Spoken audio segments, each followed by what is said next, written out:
Thank you for coming to my demonstration speech. Today I'll be giving you a speech on how to set up a red-eyed crocodile skink enclosure. They come from Papua New Guinea, so it's a tropical luscious rainforest with high humidity and low heat.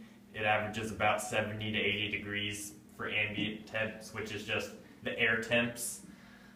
So keeping them is relatively easy. If you keep them in a house and your house is room temperature, then you don't need any lights. Say it gets below 60 at night, that's still okay, but if it gets down to 50s or 60s during the day, then I recommend getting a light bulb and fixture. I like to get just the smallest one at PetSmart and get a 50 watt yellow Reptibulb. They're like $10 and they will keep it at a constant 83 degrees. 10-gallon aquarium will work perfect for one red-eyed crocodile skink. If you get a 20-gallon or bigger, you can have up to 3, 1 male and 2 females. And the bigger the better for all reptiles, but the bare minimum is a 10-gallon for one. Substrate, which is going to be the ground or bedding that you put in the cage, it's very essential because they like to burrow and it needs to be super moist and you don't want it to mold. So I like to use a topsoil potting soil and then add a couple cups of children's play sand that you get at Walmart, and it'll hold nice burrows so they can dig and hide. They do like to hide, so when they come from tropical rainforest, the first thing I think of is live plants. Some people like to use fake plants and fake hides from PetSmart. You can do that, no problem. You'll just end up misting your cage more often to keep the humidity up because they like it about 80 to 90%. You can do a misting system if you want to spend a couple $100 and then you never have to mist it. You don't have to personally mist it and it'll mist it constantly. But the cheapest route is to get a $3 spray bottle from the hardware store and just spray that puppy down once in the morning and once at night. Live plants, they're great for more than one thing. Hiding.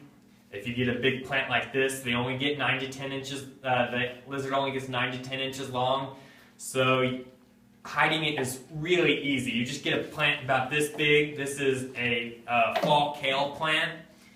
And you just put it in your cage. I like to do plants on one side and plants on the other side, and then your water bowl, because that is essential, in the middle. But live plants will keep that humidity up and provide lots of hiding. And this is a fan flower.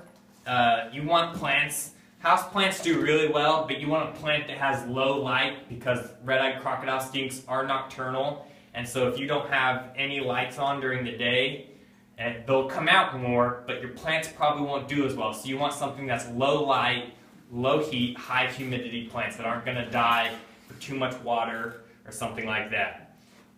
Your water bowls are really important. They are semi-aquatic. So it's just something small and thin because they do not swim very well. Although being semi-aquatic, they drown very easily. So if you have a deep bowl, get gravel or a stick or something for them to climb out of. They will thoroughly enjoy the water, but it just can't be too deep, otherwise they will drown or get too stressed because they are stuck in there and they will die. Stress and heat are the #1 killers of these lizards. You don't want it any higher than 85 degrees, and you don't want to handle them every day. Tongue feeding, which is just like tweezers, you just get the cricket or whatever you're feeding it, and you just hold it out there and it'll come to you, and that way you can feed it. Food for them is really simple. They don't get huge, they only get 9 to 10 inches, so you can't be feeding mice or rats. You feed like crickets, small dubia roaches, which are like a small Asian version of our American cockroach, superworms, mealworms. They're just a type of worm that turn into beetles. They like night crawlers. You gotta chop them up so they don't choke on them as it's going down. They also like grasshoppers and just live bugs. Bugs in general. I like going out in my backyard and catching roly-polies. Simple food, you don't have to pay for it, and they love them. This is about everything you need to do to set up this reptile cage.